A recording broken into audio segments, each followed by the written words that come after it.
तुम जब डेमोन्स्ट्रेशन करने जाओगे तो मांगोगे क्या?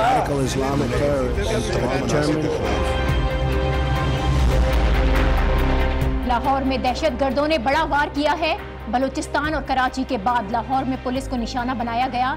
7 पुलिस एहलकारों समेत 26 अफराद शहीद, 53 जख्मी हैं। दहशतगर्द रुके नहीं हैं, जहां मौका मिलता है वार करते हैं। ऑयल टैंकर्स एसोसिएशन किसी भी तौर पर कवायद और जवाबित की पाबंदी को तैयार नहीं। मुल्क भर में पेट्रोल की सप्लाई बंद कर रखी है। ओगरा बेबस है।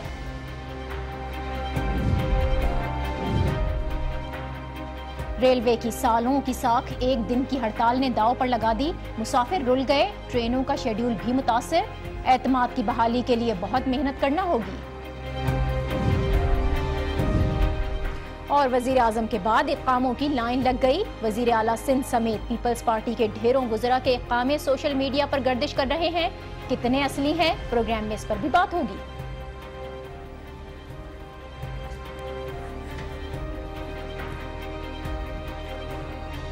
अस्सलाम वालेकुम, आप देख रहे हैं न्यूज़ और विद नाजिया और मैं हूं नाजिया आशर। लाहौर में दहशतगर्दी की बड़ी कार्रवाई एक ऐसे वक्त में कि जब सियासी हालात बहुत तेजी से बदल रहे हैं, पॉलिटिकल डेवलपमेंट्स बहुत ज्यादा हो रही हैं, अचानक से लाहौर में धमाका हुआ है। और इस अफसोसनाक धमाके में अब तक जो इतलात हैं 26 अफराद जान से गए हैं, 50 से ज्यादा जख्मी भी हैं। ये धमाका खुदकुश था जिसकी तस्दीक अब से कुछ देर पहले ही हुई है। डीआईजी ऑपरेशन इस सिलसिले में ये बताते हैं कि इस हमले का टारगेट पुलिस एहलकार ही थे। ये धमाका इस साल लाहौर में अगर देखा जाए तो तीसरा बड़ा वाकया है। इससे पहले अप्रैल में मरदमशुमारी की टीम की सिक्योरिटी पर तैनात सिक्योरिटी एहलकारों को निशाना बनाया गया और फरवरी में एक कमर्शियल मार्केट निशाना बनी थी, जिसके बाद ऑपरेशन रद्दुल फसाद के नतीजे में दहशतगर्द हमलों में वाज़ेह कमी आई थी। लेकिन अब फिर एक बार फिर हमने देखा कि तेजी आ रही है और इसी माह बलूचिस्तान में 2 बार पुलिस को टारगेट किया गया। कोयटा में एसपी क़ायदाबाद सैयद मुबारक शाह शहीद हुए। चमन में एसपी किला अब्दुल्ला साजिद मोहम्मद पर खुदकुश हमला किया गया। जुमे का रोज था कि जब कोरंगी में पुलिस मोबाइल पर फायरिंग के नतीजे में 3 पुलिस एहलकार जान बहक हुए।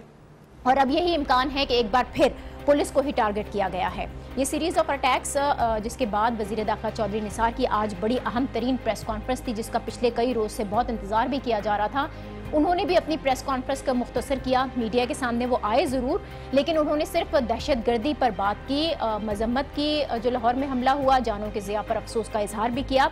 अलबत्ता किसी भी किस्म की कोई सियासी बात करने से उन्होंने गुरेज किया। वो क्या कह रहे थे, ज़रा सुनिए।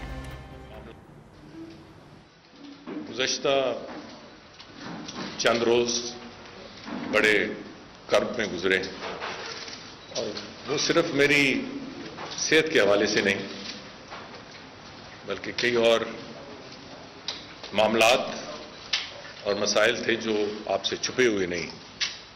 मेरे नज़दीक मेरी ये प्रेस कॉन्फ्रेंस इंतहाई अहम थी। उसमें शायद इतनी लंबी ना होती, मगर बहुत सारी चीज़ें मैंने आपके सामने रखनी थी। इस वाक़े के बाद मेरा ख्याल है कि ये मुमकिन नहीं है मेरे लिए कि मैं सियासी मामलात पर इज़हार ख्याल करूं। मुझे जिस इशू पे इज़हार ख्याल करना है उसे मनसूख नहीं कर रहा है, मुलतवी कर रहा हूं। मुलतवी की गई है ये प्रेस कॉन्फ्रेंस। वज़ीर दाखिला चौधरी निसार को आपने सुना, उनकी प्रेस कॉन्फ्रेंस बहुत ज़्यादा इंतजार था, लेकिन उन्होंने कोई सियासी बात नहीं की और ये मौका भी नहीं था। अलबत्ता इतना ज़रूर बताया कि वो ये प्रेस कॉन्फ्रेंस मुलतवी नहीं कर रहे, बल्कि कल या परसों दोबारा से ये प्रेस कॉन्फ्रेंस की जाएगी। लाहौर धमाका और ये तमाम तर सूरत हाल, इस पर सबसे पहले तो हम ये जान लेते हैं कि इस वक्त मजमूई तौर पर क्या सिचुएशन है। कमर जब्बार नुमाइंदा खुसूसी आज न्यूज़ स्पॉट पर ही मौजूद हैं।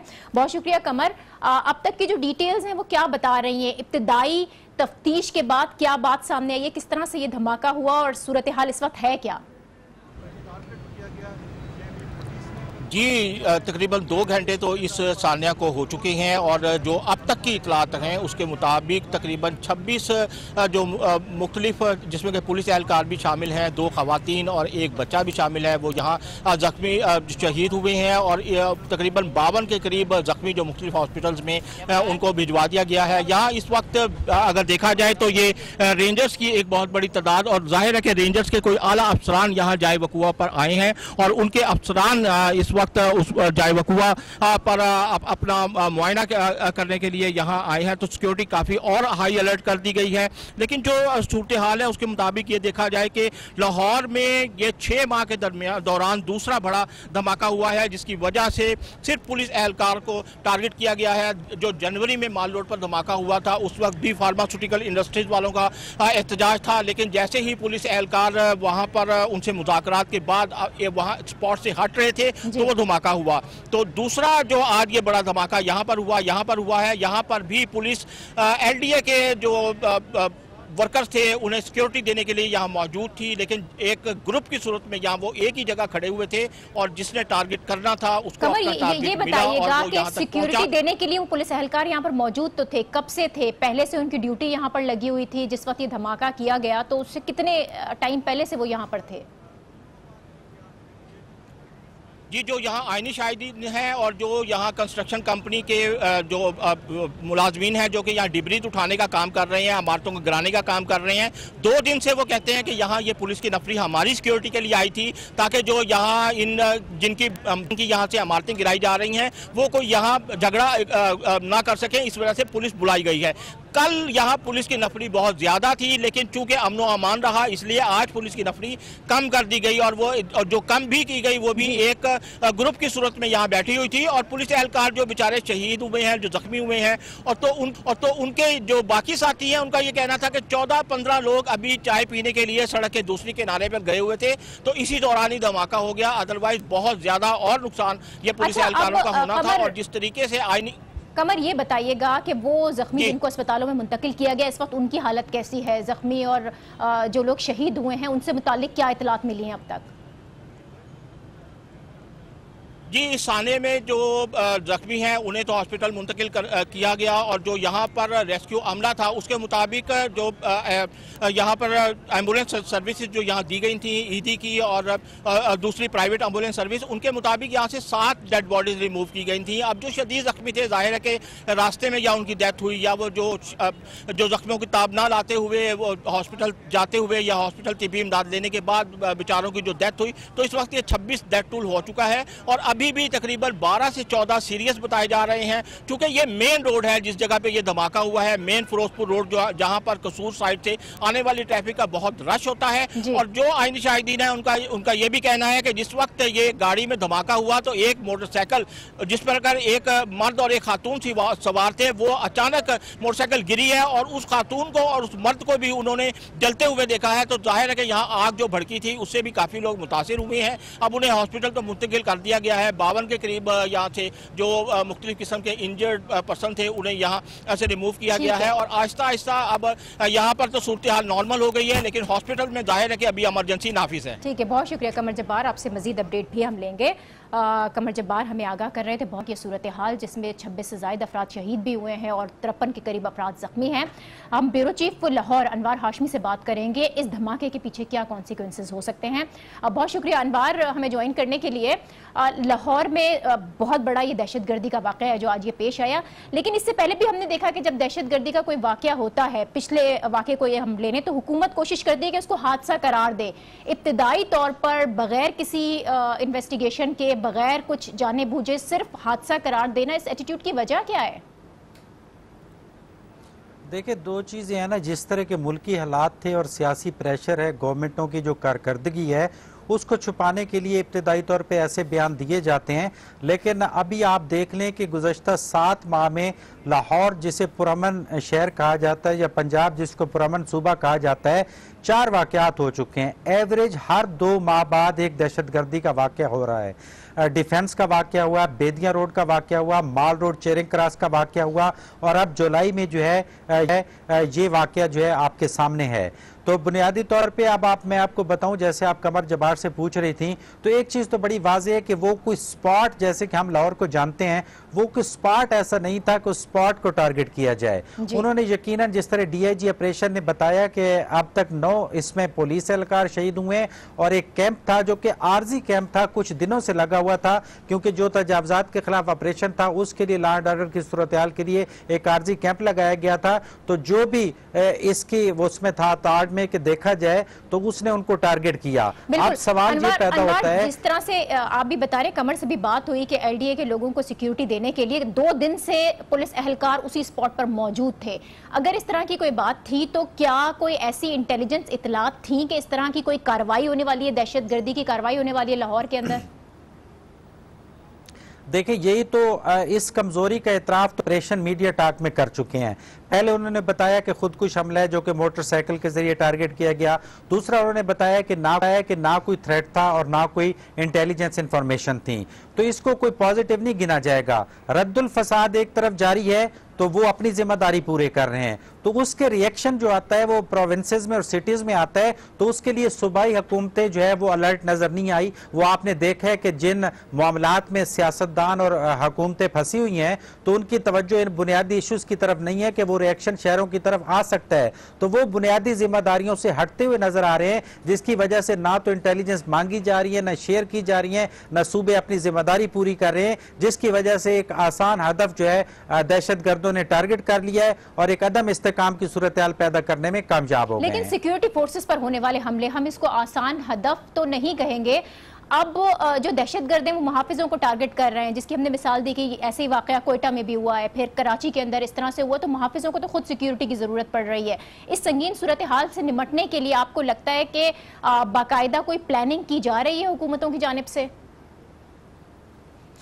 देखिए, बज़ाहिर तो ऐसा बिल्कुल नजर नहीं आ रहा, क्योंकि तवातुर के साथ जैसे वही आप हाई लेवल पे भी डिस्कशन होती है कि सवाल उठता है नेशनल एक्शन प्लान के अंदर जो जो जिम्मेदारियां सूबाई हुकूमतों की और जो ज़िली हुकूमतों की जो कि वो सूबाई हुकूमतों ने सौंपनी होती हैं, उस तरह की कोई चीज़ नजर नहीं आती। आसान हदफ से मुराद ये है कि एक पुलिस एहलकार अगर रूटीन में सड़क पर उनकी ड्यूटी लगी है तो वो आसान हदफ होता है। मुश्किल हदफ होता है जब किसी बिल्डिंग के अंदर फोर्सेज को टारगेट किया जाए तो वो मुश्किल हदफ होता है। तो इसलिए इसका मतलब है कि इंटेलिजेंस और सूबाई हुकूमतों की जो वजारत महकमा दाखिला होता है वो और जो हुकूमत होती है वो आपस में उनकी कोऑर्डिनेशन नजर नहीं आ रही। इजी ले लिया गया एक दफा फिर, जो कि थ्रेट्स मुल्क के अंदर मौजूद हैं, उसकी वजह से ये वाकयात जो वो नजर आ रहे हैं। जैसे कि मैं रिपीट कर रहा हूं कि वो कोई स्पॉट ऐसा नहीं था जिसको खतरा हो उस स्पॉट को, क्योंकि एक खुले आसमान के नीचे कैंप लगाया गया था जिसको दहशतगर्दों ने टारगेट किया। अनवर, यहाँ पर अहम बात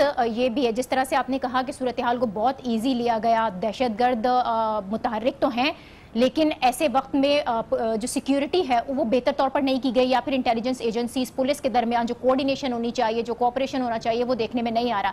इसका कहीं ना कहीं लिंक आप ये जो मौजूदा सियासी सूरत हाल है उससे देखते हैं? तमाम तर तवज्जो क्योंकि सियासत की जानिब है तो दहशतगर्दी को नजरअंदाज किया गया।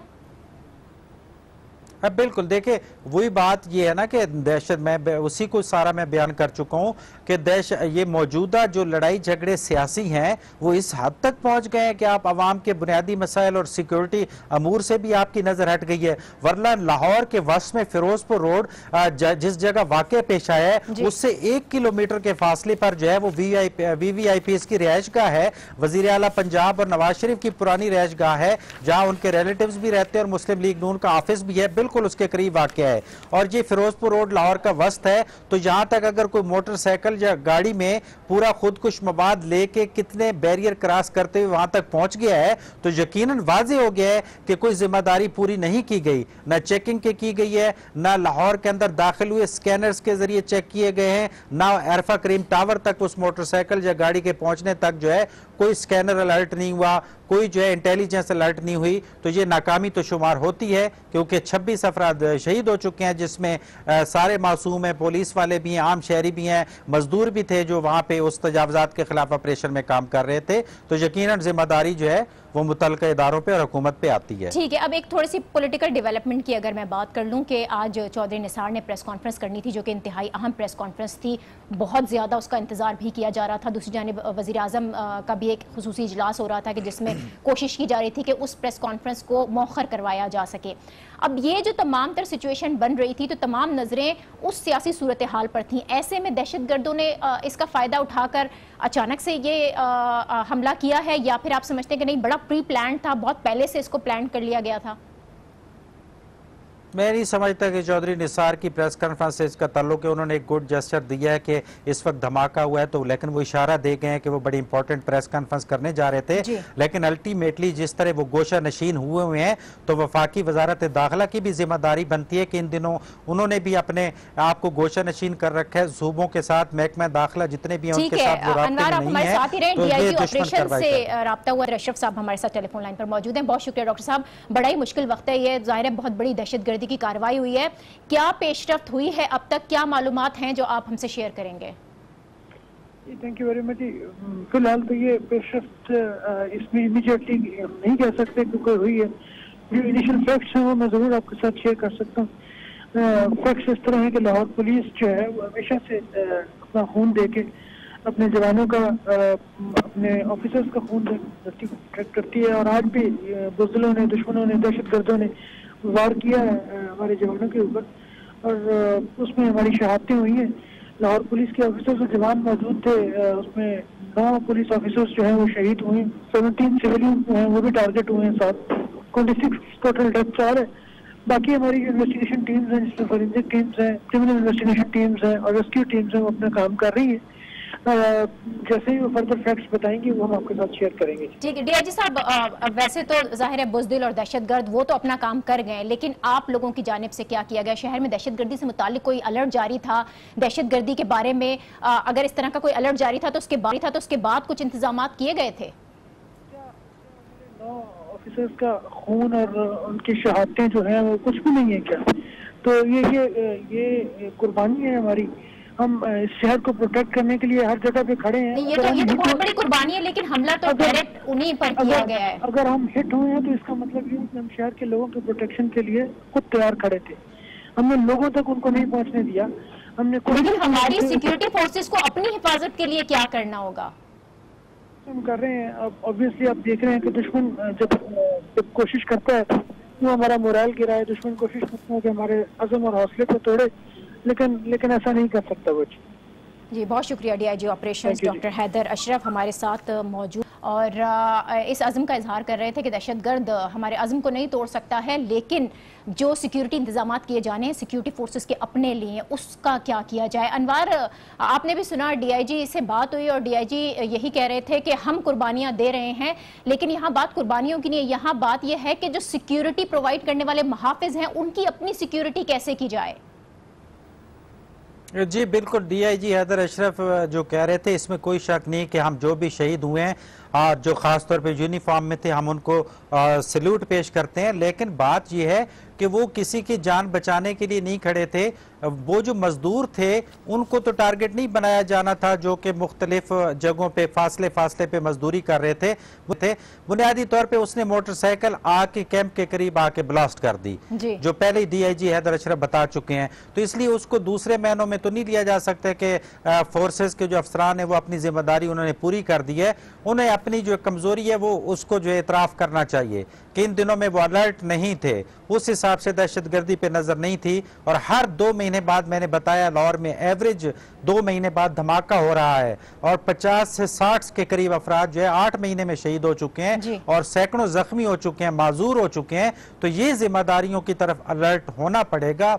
बिल्कुल वाज़ेह मैसेज है, ऑपरेशन रद्दुल फसाद और सूबों को अलर्ट रहना पड़ेगा। उस अंदाज में ये अलर्ट नजर नहीं आ रहे, जिसकी वजह से अब आपको 15 दिन हाई अलर्ट नजर आएगा, उसके बाद बिल्कुल ऐसी सूरत हाल होगी जैसे आज 3:55 पहले से पहले चंद लम्हे पहले तक शहर जो है वो ईजी था, फोर्सेज ईजी थी और पुलिस जो है वो ईजी थी। बहुत शुक्रिया अनवार हाशमी, ब्यूरो चीफ लाहौर हमारे हमरा थे। अभी हमें आगाह किया जो ताज़ा तरीन इस वक्त सूरत हाल बन रही है लाहौर में, जो दहशतगर्दी का यह हमला हुआ, इसके लिए इंटेलिजेंस एजेंसीज पुलिस को जो कोऑर्डिनेशन की ज़रूरत थी वो नहीं हो सकी, जिसकी बिना पर ये इतना बड़ा नुकसान आज देखने को मिला है। हम एक ब्रेक लेते हैं और इस ब्रेक के बाद कुछ और स्टोरीज पर बात होगी। देखते रहिए न्यूज़ आवर विद नाजिया।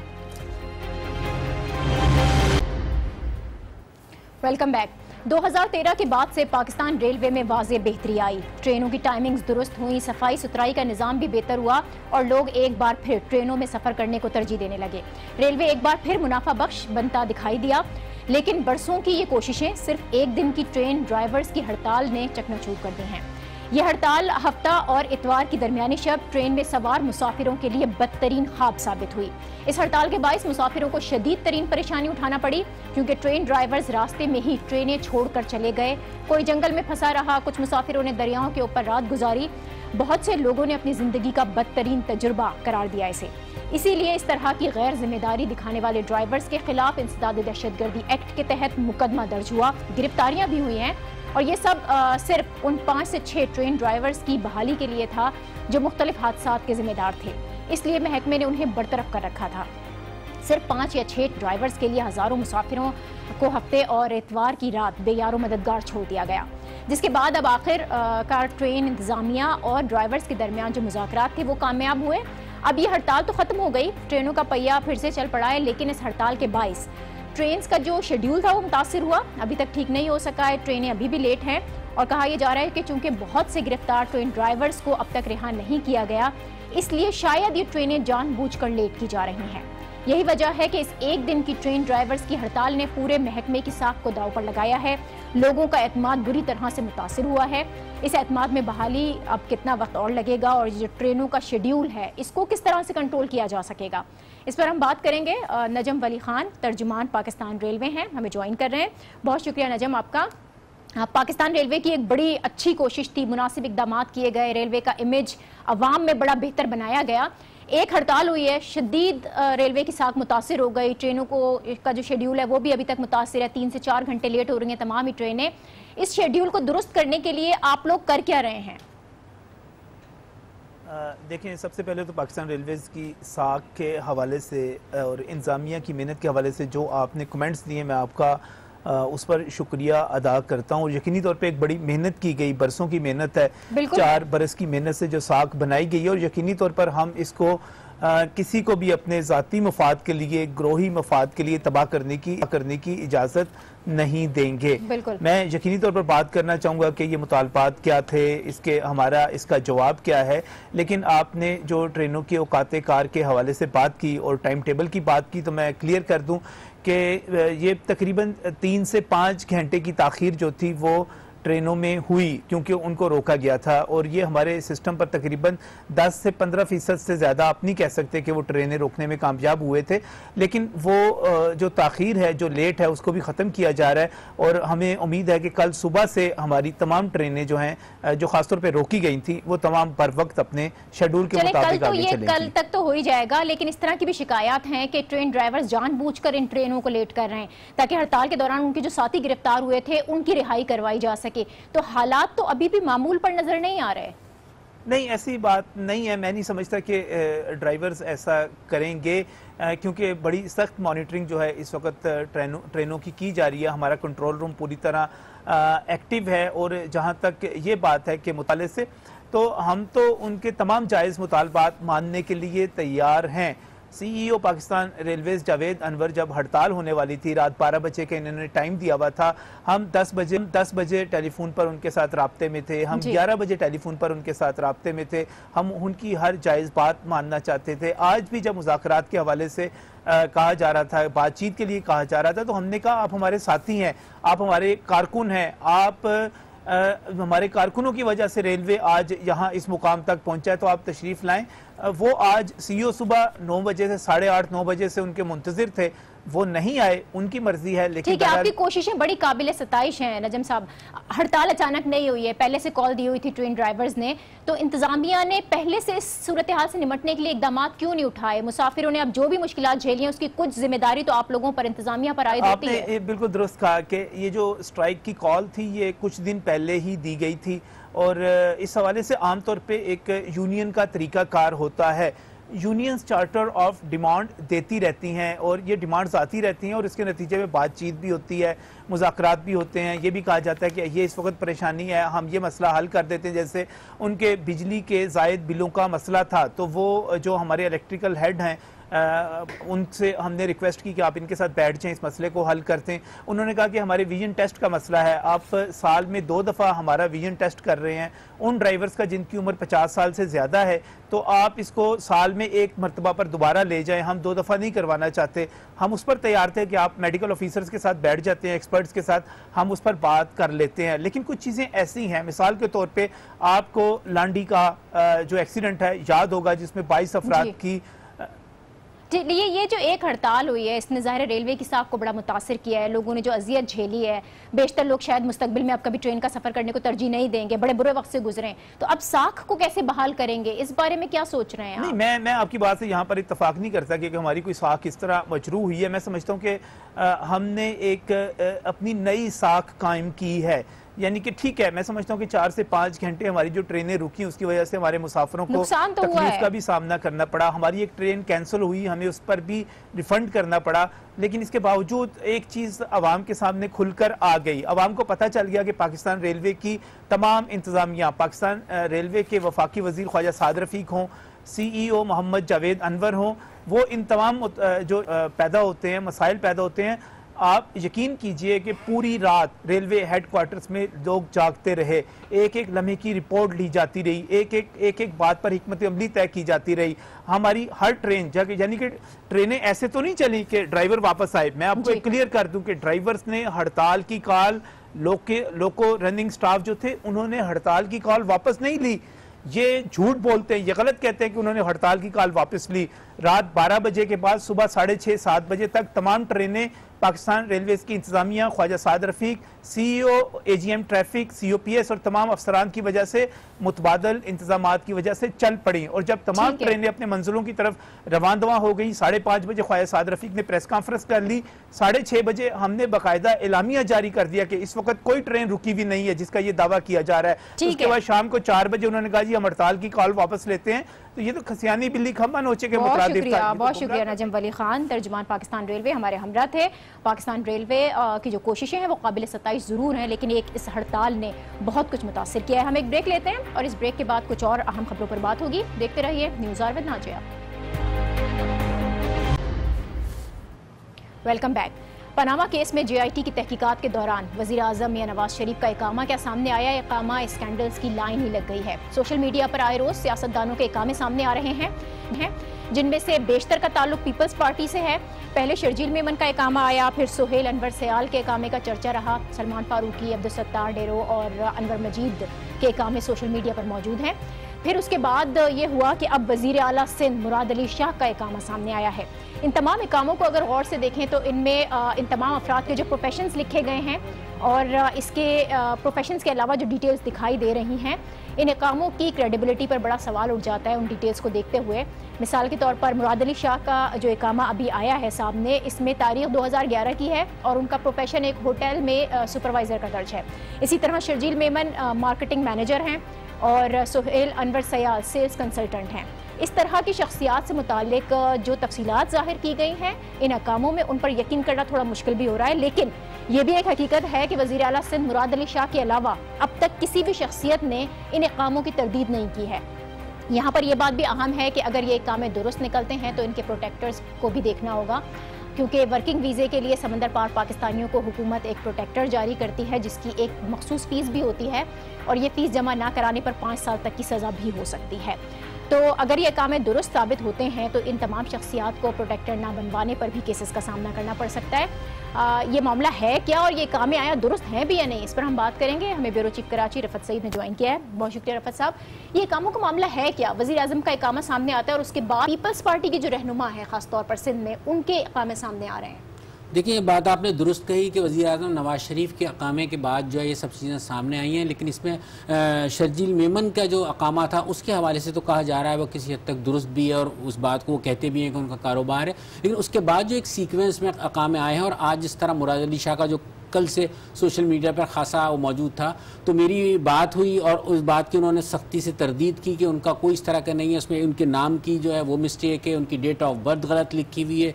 और जब आप उस डॉक्यूमेंट को ज़रा गौर से देखें तो आपको लगेगा कि उसमें फोर्जरी हुई है और उसके अंदर आप नंबर जहाँ हैं वहाँ फोर्जरी हुई भी लग रही है, उनके प्रोफेशन जहाँ हैं वहाँ फोर्जरी हुई भी लग रही है। बड़ी वाज़ेह और बहुत नुमाया है उसके अंदर। तो ये वज़ीर आला सिंध को खास तौर पर इसमें मुलव्वस करने की कोई कोशिश, कोई साजिश दिखाई दे रही है? आपकी बात हुई है तो देखिए, साजिश तो नहीं कह सकते, लेकिन एक चीज़ ये है कि एक मूव हुई है कि वज़ीर आला मुराद अली शाह को भी तब्दील किया जाए और एक मखसूस ग्रुप है सिंध हुकूमत में, आप ये कह सकते हैं पीपल्स पार्टी में, जो नहीं चाहता कि मुराद अली शाह आगे कंटिन्यू करें क्योंकि बहुत सारे मामलात में रुकावट आ रही है। कुछ वो अपने उसूली मौक़िफ़ की वजह से भी कहीं पर आकर इख्तिलाफात होते हैं। जब AD ख्वाजा का मामला था उसमें भी कहीं ना कहीं उनकी रजामंदी नहीं थी और लेकिन इसके बावजूद उन्होंने पार्टी क़यादत को आगे जो है सर तस्लीम खम किया और उन्होंने कहा कि मेरी पार्टी का जो फैसला होगा मैं उसे कबूल करूंगा। लेकिन इस बहुत सारी मामलात पर कम्फर्ट नहीं है और ये अकामा कहा जाता है कि ये भी वही ग्रुप जो एक सरगर्म है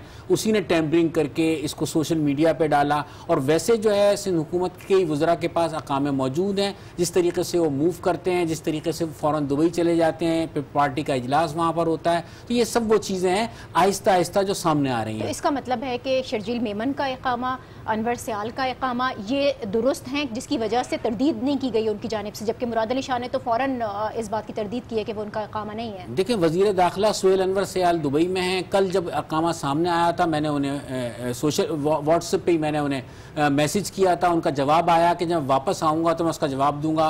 मैंने उस बारे में पूछा क्या ये दुरुस्त है या नहीं है, तो उसका कोई वाज़ेह जवाब उनकी तरफ से नहीं आया था। लेकिन मुराद अली शाह की तरफ से फ़ौरन ये आ गया कि ये गलत है, इसका उससे कोई ताल्लुक़ नहीं है और इसमें बहुत सारी बेसिक फैक्ट्स जो हैं वो गलत हैं। लेकिन इसमें एक बात मैं ये कहूँगा कि ये इस मौके पर जो चीज़ें सामने आ रही हैं, ख़ास तौर से अकामे निकल के सामने आ रहे हैं, क्या ये इतने सालों में ख्याल नहीं आया था? जब ये लोग ट्रैवल करते थे एयरपोर्ट से तो तमाम रिकॉर्ड मेंटेन होता है एयरपोर्ट पर, जाने वाले का भी आने वाले का भी। तो मेरा ख्याल में हमारी इंटेलिजेंस एजेंसियाँ इतनी भी लाइल नहीं रह सकती कि उनको इस बारे में इल्म ना हो किसके पास वहाँ पे अकामा है, कौन जो है वो विज़िट वीज़े पर है, कौन किस तरीके से जा रहा है और किस तरीके से आ रहा है। लेकिन इस मखसूस वक्त में जब एक मुकदमा पनामा का वहाँ चल रहा था, उसमें इन चीज़ों का सामने आना तो ये खासी चीज़ों को जन्म देता है कि इसमें कहीं ना कहीं पस मंज़र कोई और बात भी है। लेकिन इसका एक बड़ा अहम पहलू ये भी है कि अगर ये अकामे जाली हैं तो इस सिलसिले में वज़ीर आला सिंध से मंसूब उसको किया जा रहा है, वज़ीर दाखिला से मंसूब किया जा रहा है, तो उनकी जानिब से भी तो कार्रवाई की जा सकती है। साइबर क्राइम मौजूद है, साइबर क्राइम के थ्रू इसके खिलाफ कार्रवाई क्यों नहीं की जा रही? देखिए, जब किसी हद तक वो इस बात से आगाह है कि इसमें फोर्जरी हुई है और उनको बदनाम करने के लिए काम किया गया है, तो यकीनन ये वज़ीर आला सिंध का ये उनके मनसब का तकाजा भी है और ये बात दुरुस्त भी है बिल्कुल कि उन्हें ये कार्रवाई करनी चाहिए। साइबर क्राइम के लॉज मौजूद हैं कि वो कौन सा ऐसा ग्रुप है जो इस किस्म की फेक डॉक्यूमेंट्स जो है वो दे रहा है। अब इस बात का फैसला जबकि उन्होंने तरदीद कर दी तो हम उसे फेक ही मानेंगे, लेकिन अगर कोई दूसरी डॉक्यूमेंट सामने आ जाती है इसके जवाब में कि ये दुरुस्त है या ये मामला है, जैसे शर्जील मेमन के अकामे की बात है, अगर वो भी आ जाते हैं सामने तो वो भी ये बात कहते हैं, सुहेल अनवर सियाल भी कहते हैं, तो फिर ये बड़ी सीरियस बात है और इस बात को लेकर जो है यकीनन इन्हें आगे जाना चाहिए, इसका मुकदमा भी दर्ज करना चाहिए और जो लोग इस काम में पे लगे हुए हैं उनकी निशानदेही भी। बहुत शुक्रिया रफत सईद, ब्यूरो चीफ कराची हमारे हमरा थे और जो इकामों का मामला है उस पर तुमने बात की। कुछ और अहम स्टोरीज शामिल करते हैं और बात करेंगे ऑयल टैंकर्स एसोसिएशन की जानिब से की जाने वाली हड़ताल की। सानिया भावलपुर हुआ और उसके बाद पेट्रोल की तरसील के निज़ाम में जो बड़ी खामियां थी उसकी निशानदही की गई। ऑयल टैंकर्स को चलते फिरते बम करार दिया गया और जोर ये दिया गया कि ऑयल टैंकर्स को ओगरा के जो कवायद और ज़वाबित हैं उनका पाबंद बनाया जाए ताकि मुस्तकबिल में फिर इस किस्म के हादसात से बचा जा सके। मीडिया पर इस हवाले से आगाही भी फराहम की गई, इस मसले को हाईलाइट किया गया, बहुत प्रोग्राम्स भी इसके ऊपर हुए, जिसके बाद इंतजामिया मुतहर्रिक हुई थी और मोटरवे पुलिस ने बाकायदगी से इन ऑयल टैंकर्स की फिटनेस सर्टिफिकेट चेक करना शुरू किए, जुर्माने किए गए। ओगरा भी इस मामले पर मुतहर्रिक हुआ और ऑयल टैंकर्स को कवायद ज़वाबित का पाबंद बनाने पर जोर दिया। लेकिन अब ऑयल टैंकर्स एसोसिएशन ने इन कवायद की पाबंदी करने से साफ इनकार किया है, हड़ताल पर चले गए। पूरे मुल्क के अंदर पेट्रोल की तरसील रुकी हुई है। इनका जो वाज़े मौक़िफ़ सामने आया है वो ये है कि वो ओगरा कवानीन की पाबंदी नहीं कर सकते। मौजूदा 14 व्हीलर टैंकर को 24 व्हीलर करने के जो ओगरा की जानिब से अहकामात हैं वो बहुत सख्त हैं। एक ऑयल टैंकर की अपग्रेडेशन पर 10 लाख रुपए का खर्चा है जो नाकाबिले बर्दाश्त है। इसके अलावा वो मोटरवे पुलिस पर हरासा करने और सिंध पुलिस पर भत्ताखोरी का इल्ज़ाम भी लगा रहे हैं। इनके मुताबिक ये है कि उन पर जबरन टैक्स, जुर्माने और चालान वसूल किए जा रहे हैं उनसे। ऑयल टैंकर्स एसोसिएशन की ये तमाम तर शिकायत हैं, उनके तहफ़्फ़ुज़ात हैं, जिनकी बिना पर कवायद व ज़वाबित को मानने से उन्होंने इनकार किया है। लेकिन ये सब बड़ा अजीब है क्योंकि दुनिया भर में ही ऑयल सप्लाई के अपने कवायद व ज़वाबित होते हैं जिनका सप्लायर्स को पाबंद होना पड़ता है। ऐसे में अगर ऑयल टैंकर्स को इन उसूलों का पाबंद बनाने की सख्ती की जा रही है तो इसमें टैंकर्स एसोसिएशन का इस्तेहसाल कैसे हो रहा है? ऑयल टैंकर्स को तो इन उसूलों की पाबंदी पहले से ही करनी चाहिए। अगर वो नहीं कर रहे तो हुकूमत उन पर जुर्माना ना करे तो फिर क्या करे? क्या इन ऑयल टैंकर्स को खुला छोड़ दिया जाए, एक और सानहे का इंतज़ार किया जाए? क्योंकि बैक वक्त पाकिस्तान की सड़कों पर 12,000 से 15,000 ऑयल टैंकर्स मूव कर रहे होते हैं, जिनमें से सिर्फ 40 से 45% ऑयल टैंकर्स ही ऐसे हैं जिन्हें ओगरा कवानीन के मुताबिक करार दिया जा सकता है। बाकी तमाम ऑयल टैंकर्स नाकिस हैं जो किसी भी वक्त किसी भी बड़े हादसे का सबब बन सकते हैं।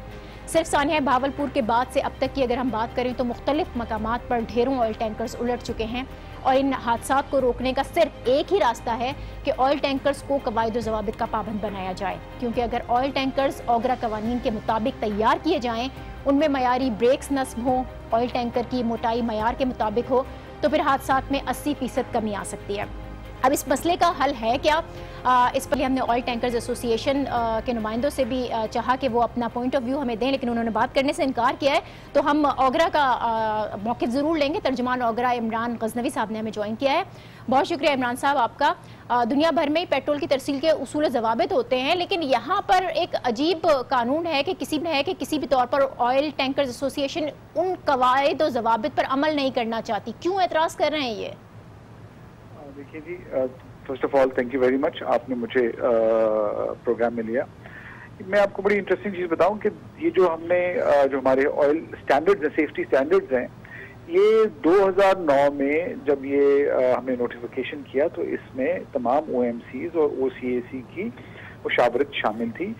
उसके बाद OCAC और ऑयल कंपनीज ने ये कहा कि हमें 5 स्टैंडर्ड्स को इम्प्लीमेंट करने के लिए, जो कि 2014 में मुकम्मल हो गए। अब 3 साल ऊपर हो गए और हम गाहे बगाहे ऑयल मार्केटिंग कंपनीज, क्योंकि वो हमारे लाइसेंसी हैं, हम उनको लिखते रहते हैं to ensure the compliance of all the safety standards. So ये तो बहुत क्लैरिटी के साथ हम कह रहे हैं कि हम वी विल इंशाल्लाह इन्फोर्स आवर स्टैंडर्ड्स। और इस मामले में जो हमने अपनी टीमें, 4 जो टीमें हैं हमने हमारी इन्फोर्समेंट डिपार्टमेंट की, हमने ऑलरेडी किमाड़ी, माछीके, दारूजबा, साहिवाल, ये हमने इन इलाकों में रवाना कर दिए हैं जो कि इंस्पेक्शन करेंगे। उसके अलावा हमारे थर्ड पार्टी इंस्पेक्टर्स हैं, उन 3 कंपनियों को हमने ये असाइनमेंट दिया है कि वो जाएं और तमाम OMCs को वो चेक करें कि उनके जो ऑयल टैंकर फ्लीट्स हैं वो कितने कंप्लाइंट हैं। दूसरी बात यह है कि ओगरा के अलावा इसके साथ 3 और ऐसे इदारे हैं जो इंडिपेंडेंट इदारे हैं जिनकी जिम्मेदारी है और जिनके लॉज इसमें इन्वॉल्व हैं, जिसमें एक है चीफ इंस्पेक्टर एक्सप्लोसिव, जो कि लाइसेंस देते हैं। ऑयल टैंकर्स एक लाइसेंस एक्टिविटी है और इसको जो लाइसेंस देता है वो चीफ इंस्पेक्टर एक्सप्लोसिव देता है। इसके साथ जो मोटर व्हीकल फिटनेस सर्टिफिकेट है, ये जो मोटर व्हीकल एग्जामिनर है वो देते हैं, जो लोकल अथॉरिटीज होती हैं। और तीसरा आपकी NHSO national highway safety ordinance 2000 के मुताबिक जो वेट शेयरिंग, जैसे आपने कहा कि 14 व्हीलर को 22 व्हीलर करते हैं, तो उसका एक फार्मूला है जो वेट शेयरिंग फार्मूला है करते हैं। तो अगर ये 3 चीजें, motor vehicle fitness certificate, explosive licence और NHA के रूल्स के मुताबिक अगर टैंकर नहीं है तो वो रोड पे आ ही नहीं सकता, ये तो तय बात है। जहां तक हमारे स्टैंडर्ड्स का ताल्लुक है वो ऑलरेडी हमने इनके साथ जो कंपनीज हैं उनसे मशावरत के साथ किए थे। लेकिन इसके बावजूद अगर वो कहते हैं कि इसमें कोई और इम्प्रूवमेंट करनी है तो हमारे साथ आ जाए, बैठ के हम बात कर सकते हैं। लेकिन इस तरह नहीं हो सकता कि वो ब्लैकमेल करें और उन रूल्स को रिलैक्स कर दिया जाए। हाँ, और एक बड़ी इंपॉर्टेंट चीज है जो कि ज़हन में रखनी है कि अगर कभी भी सेफ्टी स्टैंडर्ड्स पे कॉम्प्रोमाइज नहीं करेगा। ठीक है, ठीक हाँ, है। अगर उसमें कोई बेहतरी लाई जा सकती है तो हम जरूर उनसे बात ठीक है, बहुत शुक्रिया। तर्जुमान ओगरा इमरान गजनवी साहब हमारे साथ मौजूद थे और बिल्कुल ये तरीकाकार भी इसी तरीके से होना चाहिए। ये हरगिज़ नहीं होना चाहिए कि हड़तालों पर चले जाएं, बातचीत करें, मुज़ाकरात के जरिए मसले को हल करने की कोशिश करें। आज के इस प्रोग्राम से मुझे दीजिए इजाज़त। कल कुछ और खबरों और तबसरों के साथ आपसे होगी मुलाकात। देखते रहिए न्यूज़ आवर विद नाजिया।